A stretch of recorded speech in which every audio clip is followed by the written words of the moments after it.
Ang mahiwagang tandang. Dula mula sa Mindanao. Isinulat ni Arthur P. Casanova.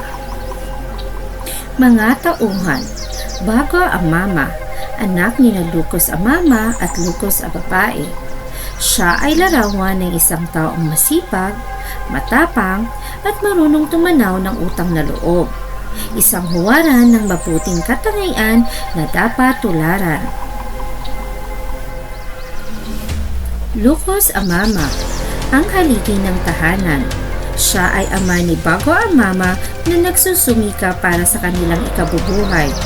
Siya ay larawan ng isang masipag at mapagsakripisyong ama na handang gawin ang lahat para sa kapakanan ng kanyang pamilya. Lucas ang babae, ina ni Bago ang mama at asawa ni Lucas ang mama. Siya ay simbolo ng pagmamahal ng isang ina, kasipagan at katatagan sa kabila ng kahirapan. Mahiwagang tandang ay isang mapagkawang gawa at makapangyarihang nilalang na nagbigay ng ginhawa at kasaganaan kay Bago ang mama. At ito ay nagsilbing tanda ng gantimpala sa mga taong masipag at marunong magpasalamat. Sultan Abdullah ay larawan ng kapangyarihan, karangyaan at mataas na katayuan sa lipunan. Ngunit siya rin ang naging saksi sa mga himalang hatid ng mahiwagang tandang. Sa Bandar at Kanankat, mga babaeng mananayaw ni Sultan. Prinsesa, anak ng Sultan na naging asawa ni Bago ang mama. Siya ay larawan ng kagandahan, kabaitan at karangyaan na nagsilbing inspirasyon at simbolo ng kadalisayan sa kwento. Noong unang panahon sa kaharian ng Agamaniro, payak na naninirahan ang isang pamilya. Si Lucas ang mama ang haligi ng tahanan, si Lucas ang babae naman ang ilaw ng tahanan, at si Bago ang mama naman ang kanilang anak. Simple ang kanilang pamumuhay. Si Lucas ang mama ay kumukuha ng mga ligaw na gulay at halaman sa gubat na kanilang makakain, habang si Lucas ang babae naman ay kumukilos ng gawaing bahay. Sa kabila ng kanilang pagsusumikap sa buhay, makikita pa rin ang kanilang kahirapan na maitaguyod ang kanilang pang-araw-araw dahil palagi pa rin silang salat sa pagkain. Labis na nagsusumikap si Lucas ang mama na makapag-uwi ng masarap na pagkain sa kanyang pamilya. Ngunit isang araw, bigla na lamang itong nilagnat at hindi na muling nakabangon. Labis ang pag-aalala ang idinulot nito sa kanyang mag-ina kung kaya't madalas na humingi ng tulong si Lucas ang babae kay Ala. Ilang araw na ang nakalipas at hindi pa rin kumagaling si Lucas ang mama sa kabila ng gamot na ibinibigay ng albularyo. Sa ganitong sitwasyon ay nakapag-usap ang mag-ina at naitanong ni Bago ang mama kung bakit ganito ang kanilang pamumuhay. Bakit sila naghihirap sa buhay? Ito ba ang nais ni Ala para sa kanila? Mahinahon itong sinagot ng kanyang ina na walang nakakaalam sa plano ni Ala.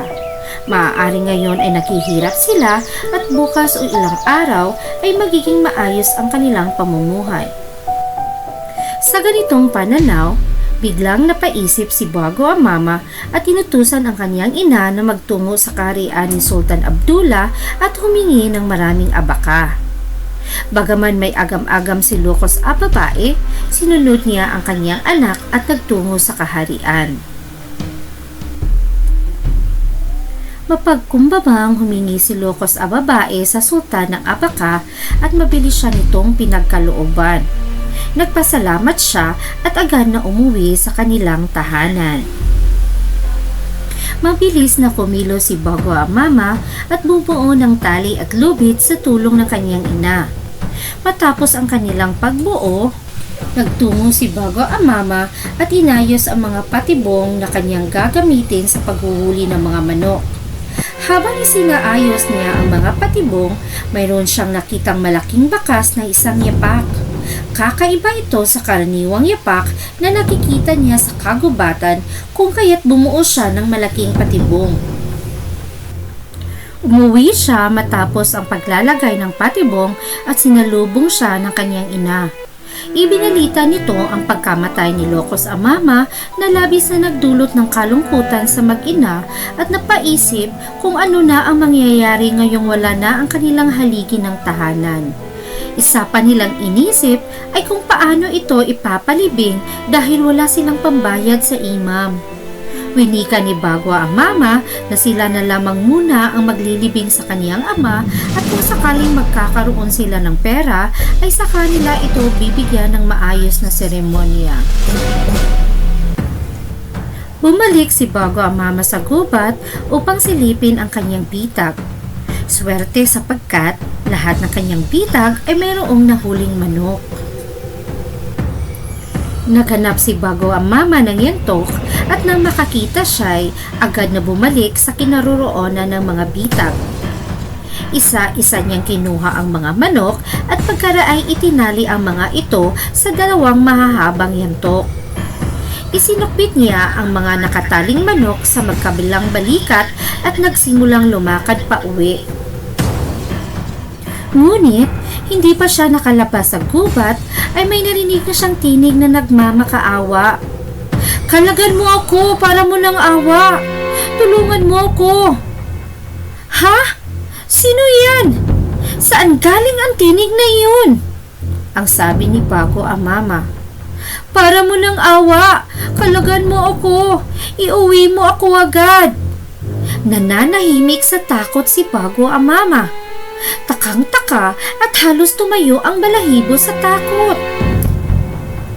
Kinuha ni Bago ang mama ang kanyang bolo. Magiging malikot ang kanyang mga mata. Hahanapin niya ang pinagmula ng mahiwagang tinig. Kung sino ka man, lumabas ka't magpakilala, sabi ni Bago ang mama. Narito ako, Bago ang mama.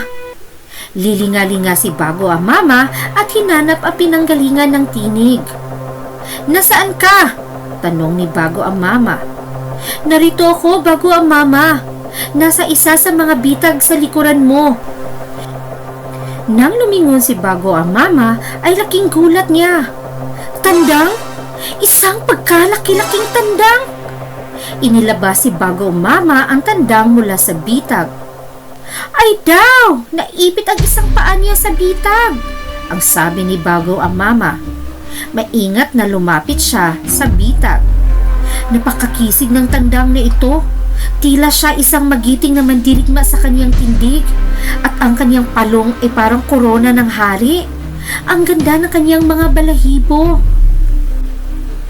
Bakit alam mo ang pangalan ko? Tanong ni Bago ang mama sa tandang. Bago ang mama, ako'y isang mahiwagang tandang.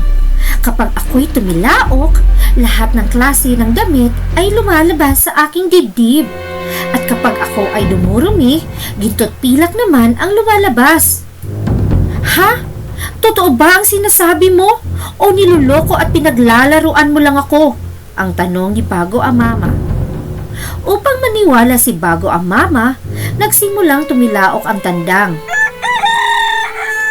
Nagulat si Bago ang mama sa mga damit na lumalabas sa bibig ng tandang. Ay daw! Kay gagandang mga damit! Ang gagara ng mga kulay! Mukhang pangmayaman! Tiningnan niyang muli ang tandang. Namimilog ang mga mata ni Bago ang mama sa kasiyahan. Dali-daling inilabas ni Bago ang mama sa bitag ang mahiwagang tandang.